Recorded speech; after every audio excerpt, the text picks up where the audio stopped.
Histórias assombradas.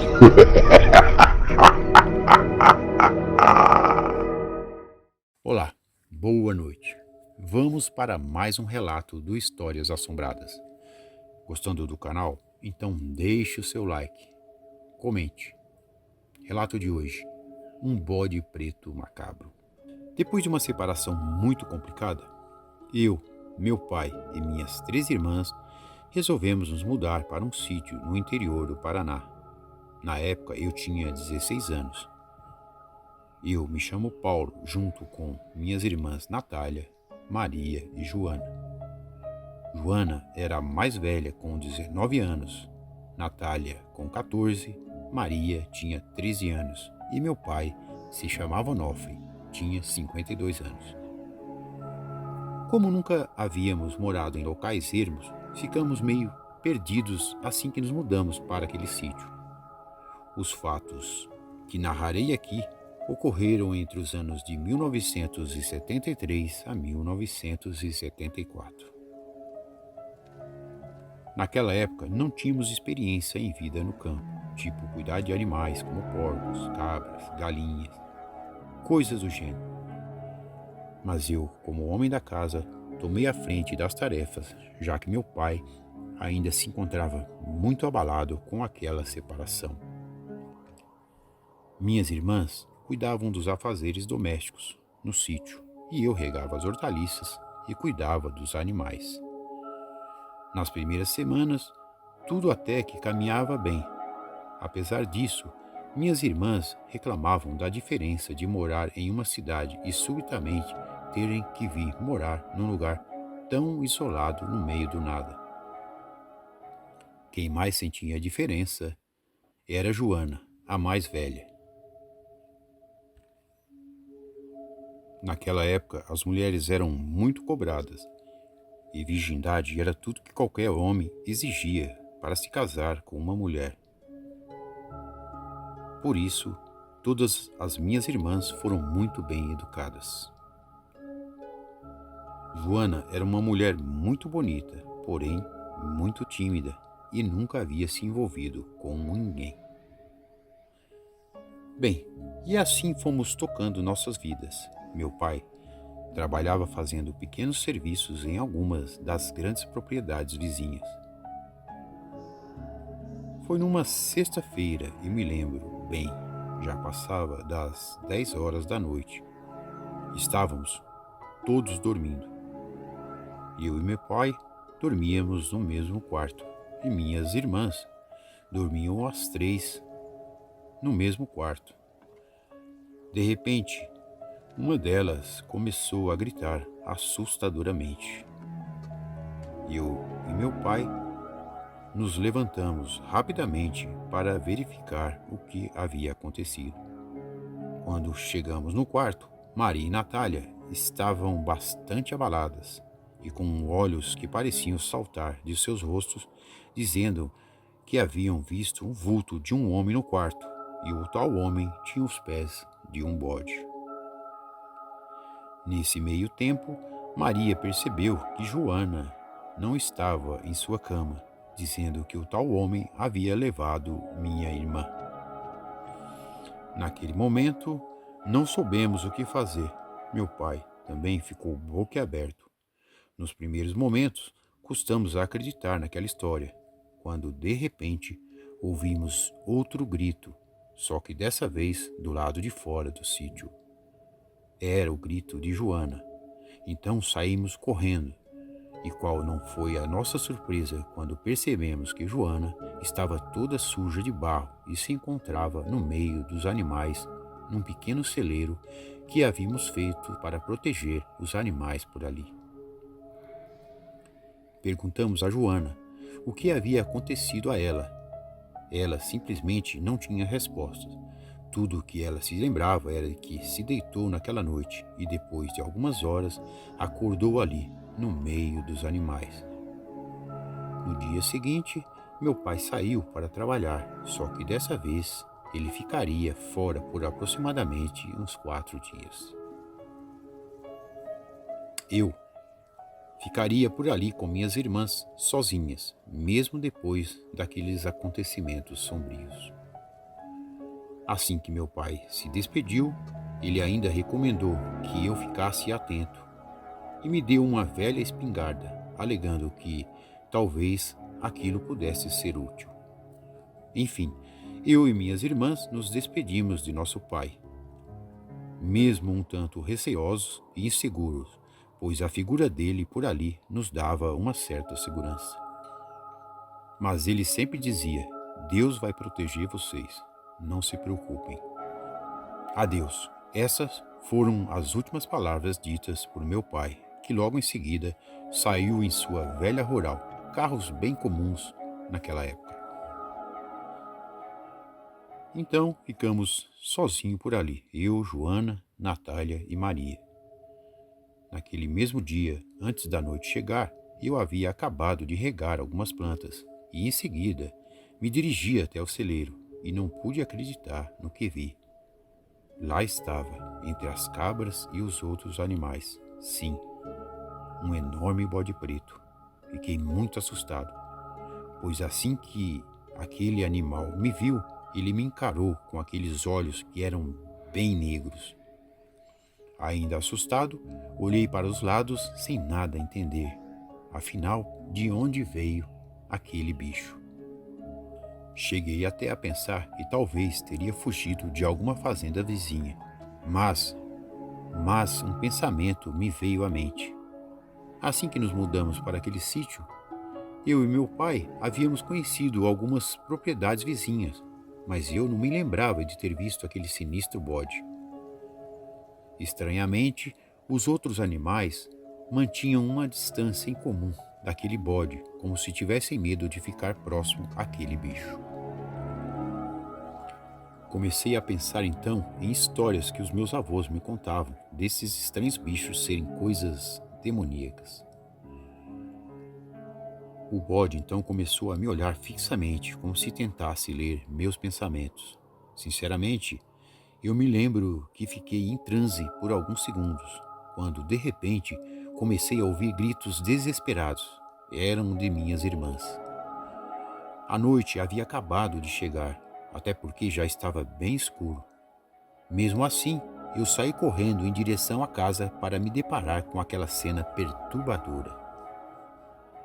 Natália e Maria estavam segurando as mãos de Joana na entrada da porta, pois algo invisível parecia querer arrastar Joana para fora do sítio.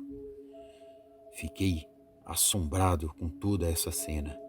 Então eu gritei o nome de Joana e subitamente aquela presença invisível largou as pernas de Joana e saiu em direção da pequena mata que rodeava nossa propriedade. De repente, uma ventania tomou conta do local e as árvores locais pareceram até ganhar vida por ali. Joana estava apavorada e se agarrava em mim como se eu fosse a última coisa em sua vida. Minhas outras irmãs, Natália e Maria, também me agarraram. Eu pude perceber que o medo ali passou a nos dominar. Enfim, então levamos Joana para dentro de casa e ficamos muito assustados quando percebemos que nos tornozelos de Joana haviam marcas negras de mãos. O desespero então tomou conta de minhas irmãs. E eu também me vi no meio daquele furacão de acontecimentos tão sombrios e assustadores. Ali mesmo, sentamos numa mesa e fizemos uma prece a Deus, nós quatro sentados. Então, ouvimos uma gargalhada sinistra que pareceu ecoar por todo o local. Foi apavorante. Ali, parecíamos como pequenos grãos de areia em meio a um furacão, ou seja, nada podíamos fazer.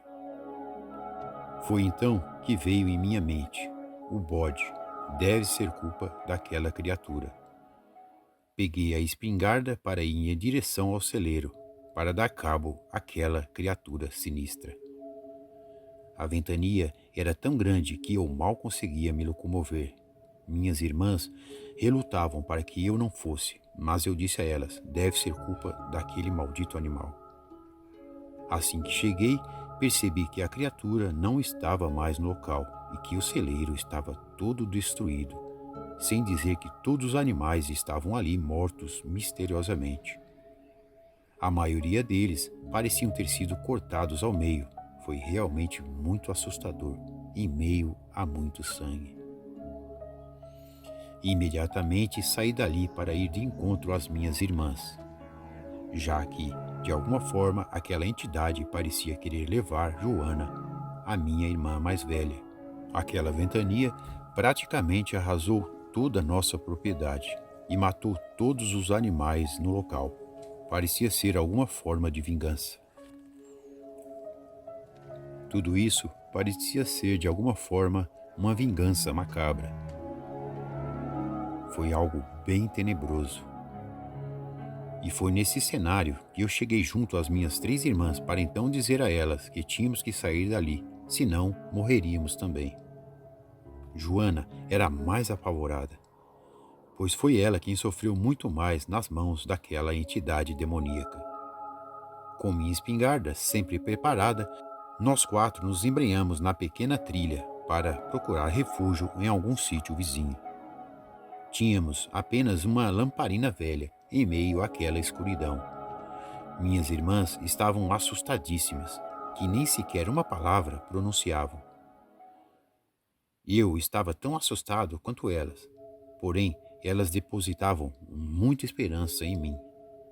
Misteriosamente, assim que saímos do nosso sítio, a ventania e aquela sensação pesada sumiu. Joana estava muito perturbada e chorava e chorava. Então, assim que saímos da trilha e chegamos a uma velha estrada que ligava nosso sítio às outras propriedades.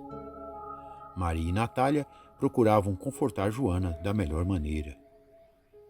E eu pensava no meu pai, que havia nos deixado repentinamente.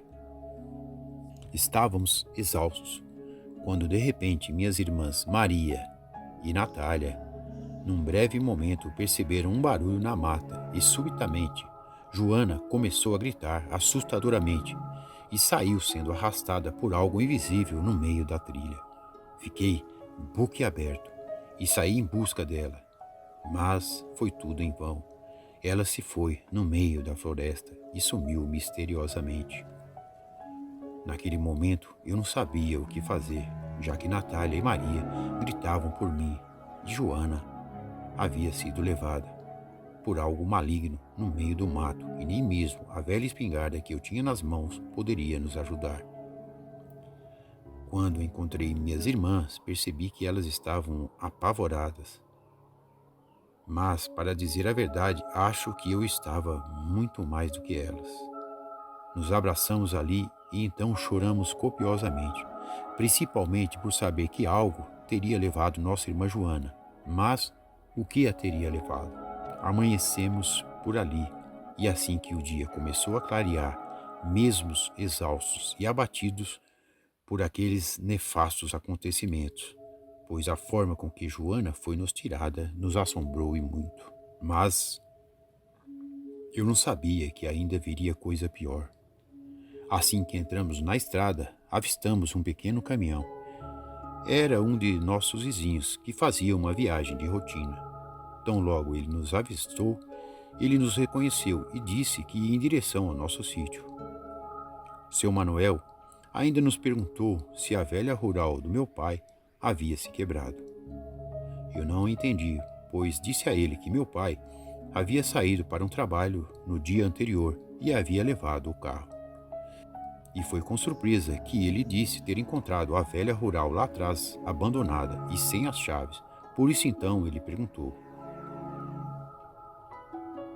Naquele momento, nada fazia sentido. Então, eu disse a ele sobre Joana. Ele não acreditou muito, mas resolveu nos ajudar. Nos dirigimos à sua propriedade e lá deixamos Maria e Natália, sob os cuidados da esposa de seu Manuel, pois elas estavam bem abaladas. A esposa de seu Manuel nos perguntou. Então eu disse, depois eu explico para a senhora, agora vamos em busca de Joana. Seu Manuel rapidamente também pegou sua espingarda e voltamos para a velha estrada.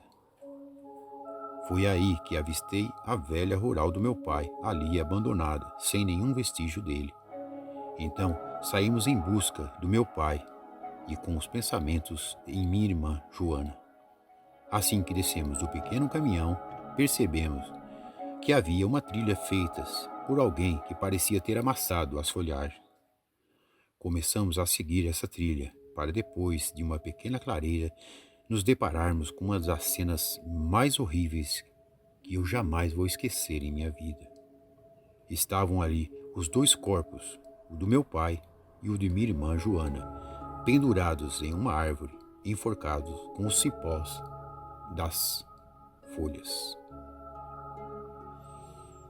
Seu Manuel ficou espantado. Eu caí em desespero e lágrimas, sem entender o que havia acontecido. Enfim, isso foi o fim. Voltamos ao sítio de seu Manuel e ele providenciou a busca dos corpos. Minhas irmãs ficaram chocadas com tudo isso e ficaram semanas chorando sem entender também. Passamos a morar ali com a família do seu Manuel, depois de velarmos os corpos de meu pai e de minha irmã Joana. Foi quando um dia um dos policiais chegou por ali para me fazer algumas perguntas. Ele então disse que queria me mostrar uma coisa no sítio em que morávamos, o qual eu não havia mais visitado depois das mortes de Joana e de meu pai. Assim que chegamos, ele me levou até o quarto das meninas, e qual não foi minha surpresa quando ele apontou para a parede para me perguntar o que era aquilo. E lá estava escrito em sangue: vim buscar o que me é devido, primeiro sua alma e depois a da sua filha. A polícia me pergunta até hoje o que aconteceu por ali, mas acreditem, eu não posso responder. Só sei que tudo começou a acontecer quando o bode preto apareceu. Boa noite.